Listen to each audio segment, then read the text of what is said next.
Fellow Nigerians, today, June the 12th, marks another Democracy Day anniversary and an occasion to celebrate freedom and unity of our nation.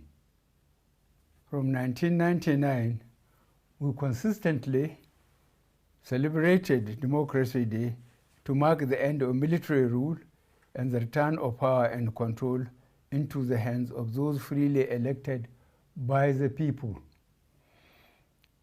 On this day, Nigerians recommit themselves to ensuring we protect and preserve the ideals of democracy. In 2018, we moved Democracy Day from 29th of May to the 12th of June. This change was to remind all Nigerians of one free election after which the presumed winner, along with Nigerians, were denied their rights and their choice. On June 12, 1993, Nigerians saw the best in our citizens as we all went out to vote peacefully. By June 24, 1993, we also saw the worst of our leadership as the elections were annulled. We must never forget the sacrifices of the heroes of Nigeria's democracy during 1993. Their patriotism and peaceful struggle should guide our actions, especially when it comes to electing our leaders and holding them accountable now and in future. Fellow Nigerians, this is my last Democracy Day speech as your president. By June 12, 2023, exactly 1 year from today, you will already have a new president. I remain committed and determined to ensure that the new president is elected through a peaceful and transparent process. It is important for all of us to remember that June 12, 2023 will be exactly 30 years from 1993 presidential elections. In honor and memory of one of our national heroes for democracy, Chief MKO Abiola, GCFR, we must all work together to ensure this transition is done in a peaceful manner. I am hopeful that we can achieve this.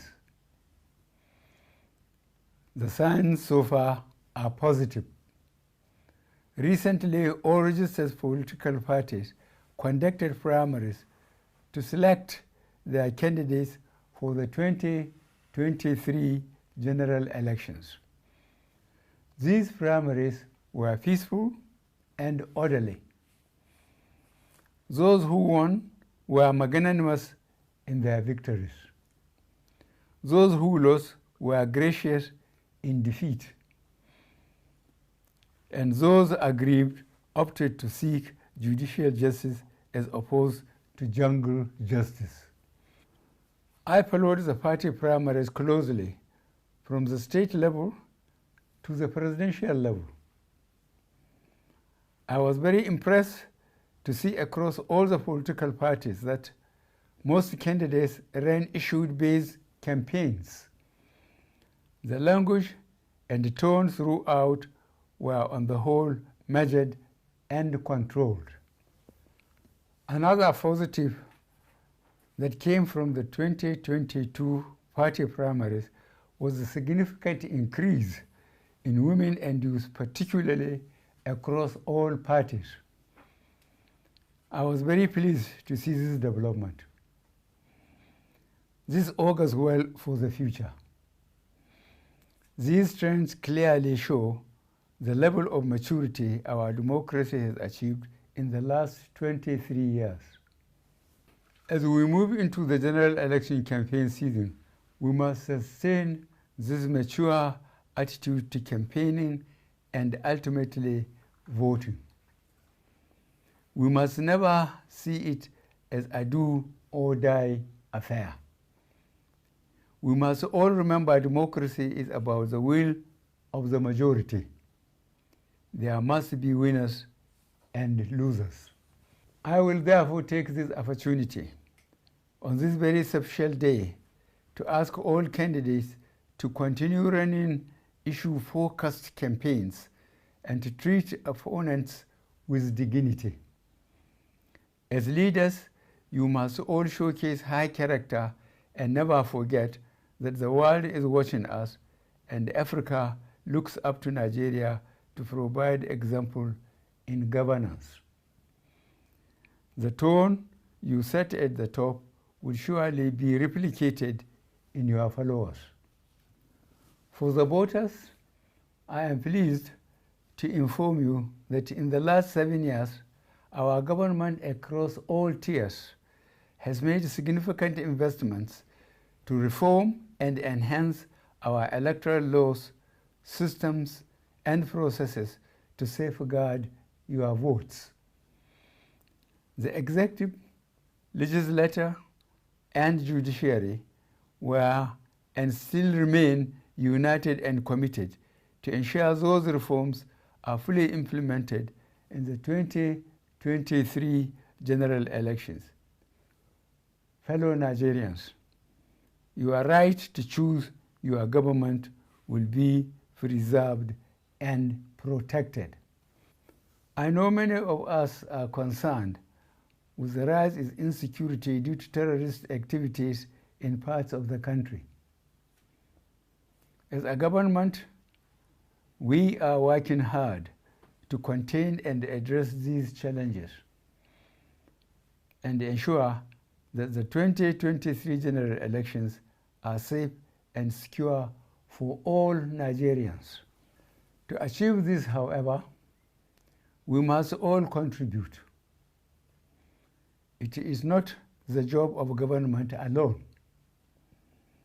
I ask all citizens to support and cooperate with our security agencies by reporting any suspicious characters and activities to law enforcement agencies. We can only have a safe country if we are able to prevent crime, not after the crime has been committed. On this special day, I want us all to put all victims of terrorist activities in our thoughts and prayers. I am living daily with the grief and worry for all those victims and prisoners of terrorism and kidnapping.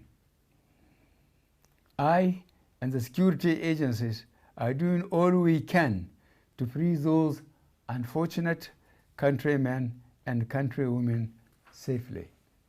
For those who have lost their lives, we will continue to seek justice for their families against the perpetrators.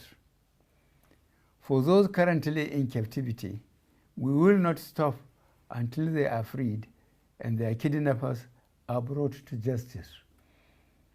If we all unite, we will be victorious against these agents of terror and destruction.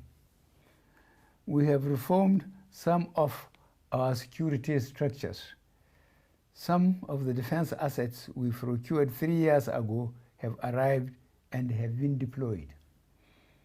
Our cybersecurity and surveillance systems are being upgraded to further enhance our ability to track and trace criminal elements. We are also recruiting and training new personnel across all our security and intelligence agencies to strengthen the country's overall security. I will conclude this Democracy Day speech, my last as president, by assuring you of my commitment to protect Nigeria and the Nigerians from all enemies from within and outside. I am also promising you a free, fair, and transparent electoral process. And I am pleading with all citizens to come together and work with government to build a peaceful and prosperous nation. God bless the Federal Republic of Nigeria.